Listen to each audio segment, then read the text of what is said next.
I've been an instinctive knife thrower for almost 10 years now, and over the years I have learned many different styles and techniques of knife throwing.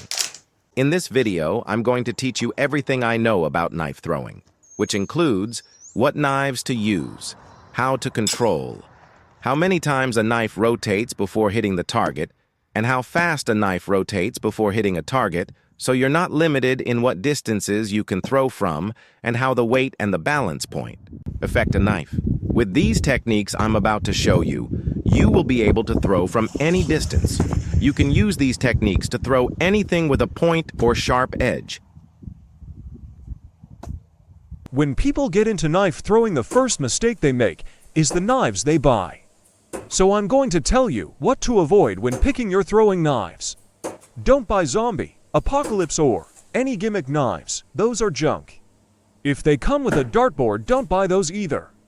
Don't get light, thin, or small knives. Those are dangerous to the user because they are more likely to bounce back at you and they are harder to control. Now I'm going to tell you what to look for in a good throwing knife. I can't give you a specific throwing knife to use because there are many different styles and techniques, and different knives work better for different techniques. But I can give a general idea of what to look for. 1. You want a knife with a good weight to it because light knives are harder to control and they are more likely to bounce back at you when you miss. 2. For length, the shortest I would go is 8 inches and the longest I would go is 14 inches. The length of the knife you use will depend on the style and technique you're using. For example, with the style and techniques I throw, I use knives between 9 and 12 inches. There are two main styles of knife throwing. There is traditional rotation throwing and instinctive throwing. Traditional is a lot easier to learn than instinctive throwing, but it's not as versatile because one rotation has one set distance. Like half rotation might be 6 feet from the target and a full rotation might be 12 feet away. A rotation is how many times the knife rotates before hitting the target.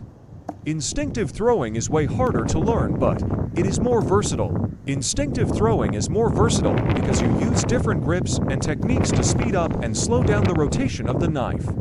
I typically only throw full spin, half spin, and no spin. I can throw them from all different distances because with instinctive throwing you control the knife as opposed to traditional throwing the knife controls you.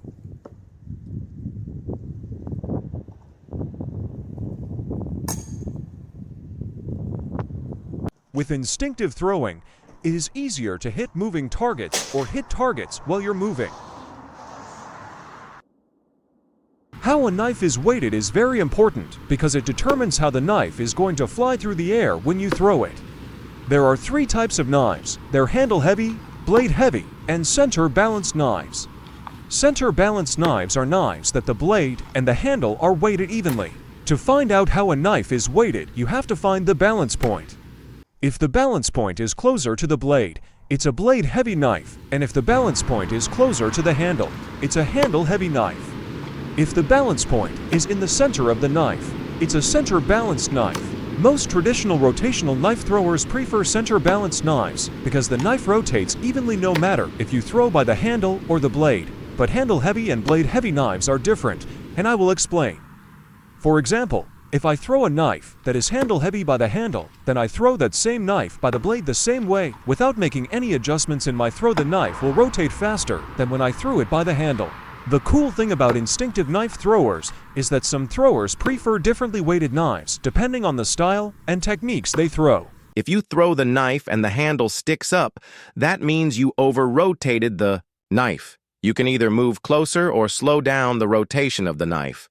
If you throw and the knife handle points down, that means you under-rotated the knife and need to move back or speed up the rotation of the knife. To speed up the rotation, you move your hand down the knife. Another thing you can do, use more wrist flick when you throw.